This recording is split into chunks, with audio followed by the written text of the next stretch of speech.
Hello everyone, this is Mike. Welcome to my channel, Mike the Tech Savvy. Today I'll be reviewing the Fitbit Alta HR. I'm wearing this as a, let's say, daily driver for over 6 months now. And I think it is time for me to give it a proper review. This is something completely different. It's Xiaomi Mi Band 3 that I just received today. Stay tuned, the video will come on this as well. I'll wear it for at least a few days to figure out how I like it, and then I'll make the videos with it. Now, let's get back to the Fitbit Alta HR. You may notice that the bracelet is a bit different. The strap here is orange, while the original one was this plum gray color. I have the original strap here.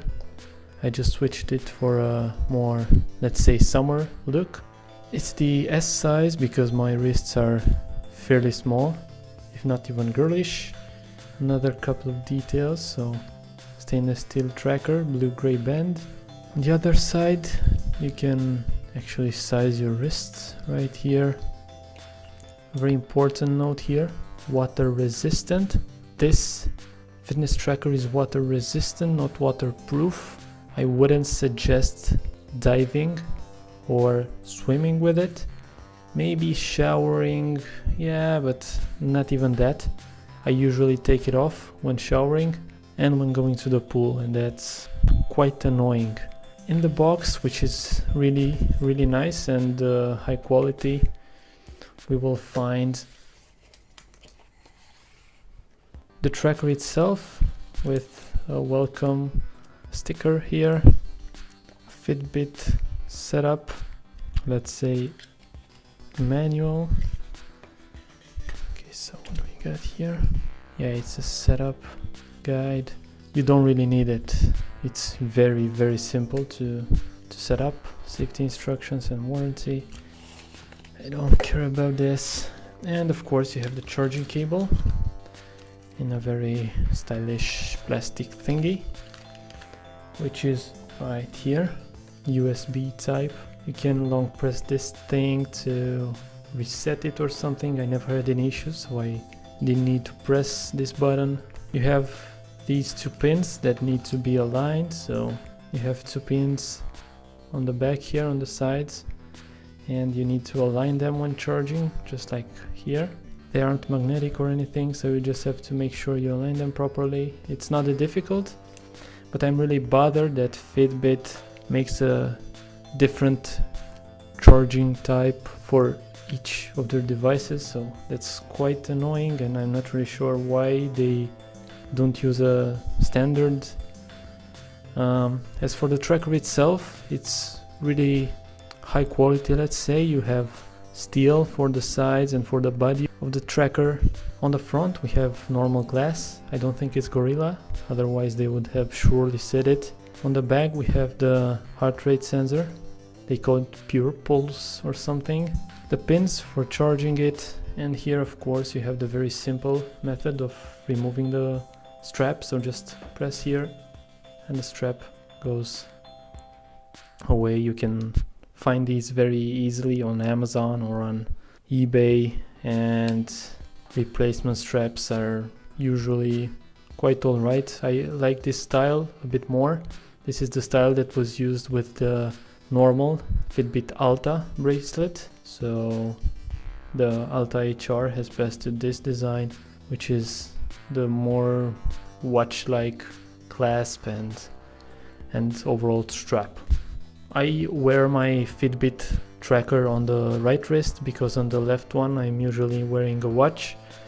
I'm a watch guy, so I can't really, let's say, switch to smartwatches. Therefore I'm using an activity tracker like this one. The battery life is quite decent, around 5 to 6 days. In my case I don't have any notifications turned on or alarms. So basically the watch measures the steps and the pulse without notifying me of anything. Let me just show you the app right now. It's a really simple app. here it is. You can very easily see and customize everything to suit your needs. You can view a history of your steps, history of the distance that you've traveled. You can see graphs per week, per month, per year, and so forth. Sleep, the same here as well. What's new with this one is that you have detailed sleep stages, so you can see exactly when and for how long you were awake. You can see when you were in REM sleep, light sleep, and deep sleep. It also gives you a couple of instructions on how to improve it or what it actually is. You can also see my 30-day average. Of course, the resting BPM, so the resting heart rate. Here you can actually see, of course, this is not a medical device, so you can see how fit you are. Here's where I am. Good, so very good, probably along very good, but still there are ways of improvement. You can track what you're eating, you can track how much you drink. This is a new thing. I'm not really sure if Alta HR is compatible with this. I know the latest Fitbit Versa does this. It's a way to track your periods and so forth. You can be notified each hour if you're not actually moving, so you can very easily set up a time frame. I did it from 8 AM to 7 PM where you should be active, and when you're not, the watch notifies you of this. Usually the notification comes at 8:50, 9:50, so you get around 10 minutes to do the 250 steps or the remaining steps that you have to do. You can track exercises. I don't really use this. It usually tracks it automatically when you're walking, running. You can see here. Yeah, I didn't buy it to track exercises, so it's not really of use. You have challenges here. Haven't used them. Guidance, you have a Fitbit coach, which, if I'm not mistaken, it's not 100% free. Haven't used it, so I can't comment on it. In the community tab, you can see your friends and the groups that you belong to. In notifications, you can see the notifications and the messages. I don't have any, so I think we're good. And right here, you can see your account. I have an Alta HR that was last synced today. This is one option, so you have a 7-day summary, and you can simply go through here and it will tell you a couple of tips. Activity, you can set up a daily steps goal, a daily distance goal, number of calories that you want to burn, active minutes, and the hourly activity goal that I told you about earlier. You can set it very easily here. Exercise, you can auto recognize some exercises and even say how many days do you want to exercise. Nutrition and body, you can create a food plan or have a suggested water intake, set a goal for weights, for body fat, and so forth. Sleep, you can have a goal with the time slept. You can set a bedtime, so the tracker would remind you of this. You can set a wake up time and a reminder, what I told you before, very easily and very simple to set up. You can receive sleep insights. I usually do. It tells me when I'm not going to sleep at the right hour or when I'm waking up way too early. It asks me why I did that and it makes some suggestions. You can see the compatible apps here. Here we go. So MyFitnessPal, Strava, Runkeeper, and so forth. Basically everything is compatible with this.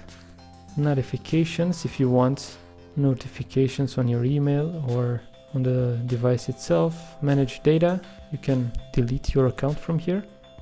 Heart rate zones, so here you can set custom heart rate zones. Automatic time zone, select location, start week on Monday or Sunday depending on the preference. Units, if you want imperial or metric measurements. Stride length, you can customize it if you want. Here, when you click on the tracker that you can see the firmware version. You can set the notifications, so you can set up notifications for calls, for text messages, for calendar events. You cannot really choose any other apps other than these. The Xiaomi Band allows you to do this. I will definitely look into it for the thorough review. You can require encryption, enable transliteration, so to convert the characters to Latin. Reminders to move. Main goal can be steps, distance, calories, or so that's the big one that you saw beforehand. Wrist placement, I'm wearing it on my right wrist, so I mentioned that here. And also the fact that I'm right-handed, this is very important as well. Quick view, you can have a quick view, so when you turn the watch like this, it would display the time. I turned it off because it turns on always if you move the hand, so I don't like it that much. Silent alarm, you can set up silent alarms. Greeting, if you want to. You can customize the display of the watch, so you can alternate and you can add and remove these panes here. Clock display, you have a couple of designs here. There's not that much to choose from, but still. Heart rate, you can turn it off, on, or leave it on auto. Usually when you leave it on auto, if you leave the watch on a table, it will turn off because it senses that it's not on a hand. You can have a guide here, very simple and very important to have if you have any questions on the device. You can enable always connected to improve, you see, syncing, notifications, and some other functions. And the keep alive widget, which is kind of similar, a persistent notification on the device. This is about it. As I told you before, what I like about the device is that the battery is quite alright, given that you have a display and, let's say, permanent heart rate monitoring. As far as I was able to figure out, the sampling rate is variable, so it can be once every 5 seconds or once every 10 seconds or once every minute. It's not really a fixed heart rate sampling. This technology, the Pure Pulse technology that they're using at Fitbit, relies on a variable sampling rate. On the Xiaomi Band, you can set it yourself. I will also try to make a comparison. So this Fitbit Alta versus the Xiaomi Band, because I really think that it's very interesting. I really like this fitness tracker for obvious reasons. It's very reliable. It has a battery that lasts about a week. And yeah, it looks nice. You can customize it the way you want to. It's very good in that fashion. Now the downsides, first of all, the biggest downside is that the tracker is not waterproof. It's only water resistant. I would have liked an even longer battery life. Some competitors manage to bring more battery life to the devices. Fitbit chooses to bring more features and leave the battery life to around 1 week. So yeah, this is totally their choice. Most of the people feel that 1 week is more than enough. What I forgot to say is that you tap it in order to change the screens. You cannot really do anything else. You just tap it and that's all. Thank you so much for watching this video. I hope you enjoyed it. More videos will come very soon, so please stay tuned. If you did enjoy it, please press the thumbs up button. If you liked it and you'd like to see similar videos in the future, also press the subscribe button, which will be displayed right here. Thank you so much once again. This was Mike the Tech Savvy. I wish you a great day. Bye.